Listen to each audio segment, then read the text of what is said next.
Please join with us, Lalata. Thank you so much.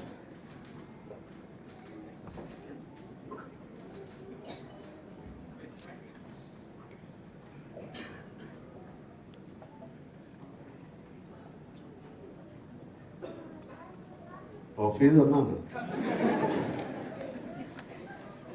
Good evening.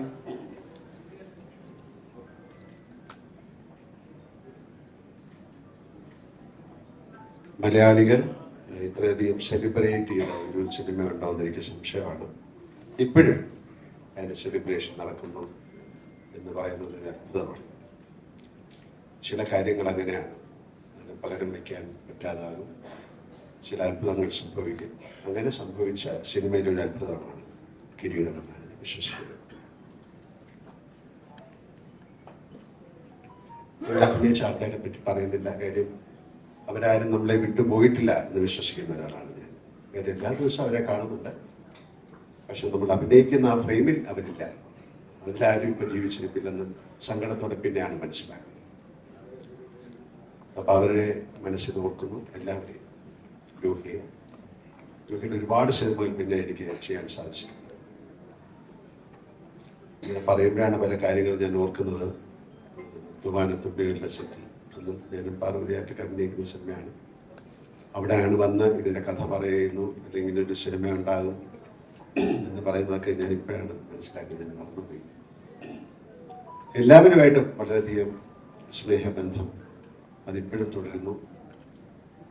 ഇങ്ങനൊരു cinema നിർമ്മിക്കാൻ തയ്യാറാകുക എന്ന് പറയുന്നത് തന്നെ ഭാഗ്യമാണ്. അപ്പൊ ഇങ്ങനൊരു സിനിമ നിർമ്മിച്ചതിന് ഉണ്ണി, ദിനേശ്, ഇപ്പം ഞാൻ നിങ്ങളെ നന്ദി പറയുന്നു.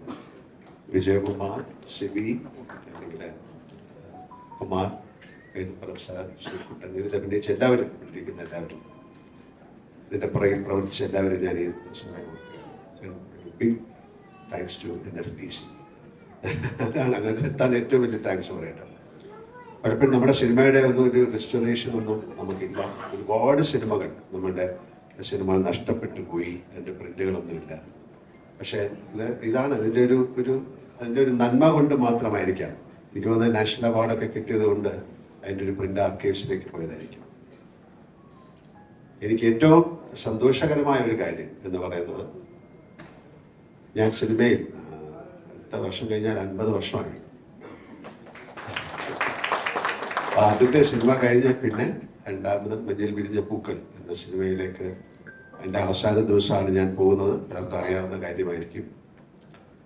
അങ്ങനെ അവിടെ ചെന്ന് എന്നോട് അഭിനയിക്കാൻ പറഞ്ഞു. ഒരു സീൻ തന്നിട്ട് അഭിനയിക്കാൻ പറഞ്ഞു. അന്ന് അതിലെ ഡയറക്ടർ ഫാസിലുണ്ട്, പിന്നെ ജിജോയുണ്ട്, സിബി മലയിലുണ്ട്, വേറെ കുറച്ച് ആൾക്കാരുണ്ട്. അങ്ങനെ ആ സീനൊക്കെ അഭിനയിച്ചു കഴിഞ്ഞിട്ട് പലപ്പോഴും പറഞ്ഞിട്ടുള്ള കാര്യമാണ്, പക്ഷെ ഈ സമയത്ത് അത് പറയാതിരിക്കാൻ പറ്റുന്നില്ല, അതുകൊണ്ട് പറയാണ്. അത് കഴിഞ്ഞ് 10ലാണ് മാർക്ക് ഇടുന്നത്. 10 അല്ലെങ്കിൽ 100ലാണ് മാർക്ക് ഇടുന്നത്. അങ്ങനെ ഓരോരുത്തർ മാർക്ക് ഇട്ടു. അന്ന് എനിക്ക് ഏറ്റവും നല്ല മാർക്ക് തന്ന് എന്നെ സഹായിച്ച ആളാണ് സിബി. 2 മാർക്ക്, 100ൽ 2 മാർക്ക് തന്നു. പക്ഷെ അദ്ദേഹം എനിക്ക് പിൽക്കാലത്ത് 2 നാഷണൽ അവാർഡ് തന്നു. എൻ്റെ ആദ്യത്തെ നാഷണൽ അവാർഡ് കിരീടത്തിന്